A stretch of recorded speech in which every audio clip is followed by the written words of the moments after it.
మరి కొద్ది గంటల్లో కుంభరాశి వారి జాతకులు జరిగేది తెలిస్తే మీ కాళ్ళు చేతులు ఆడవండి. ఏం జరగబోతుంది అంటే కాస్త ఒత్తిడి అనేది పెరగబోతుంది. తత్ఫలితంగా ఒక చిన్న పొరపాటు కలగబోతుంది. మీ యొక్క పనుల్లో డిమాండ్లు పెరగొచ్చు. అందులోన ఆలస్యాలు కలగవచ్చు.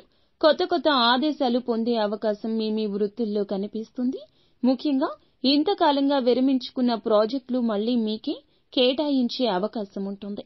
సహచరులతో సమన్వయం కాస్త తగ్గొచ్చు. అనవసరమైన క్లారిటీ వారిని అడిగి కొన్ని తప్పులు చేయొచ్చు. అవసరమైన వాటిని క్లారిటీగా అడగకుండా ఈ యొక్క తప్పులను మరింత పెంచుకునే ప్రయత్నం చేయొచ్చు. ముఖ్యంగా వ్యాపారస్తులకు, ఉద్యోగులకు మీ రంగాలలో కాళ్ళు చేతులు ఆడని ఒక పరిస్థితి ఏర్పడబోతూ ఉంది.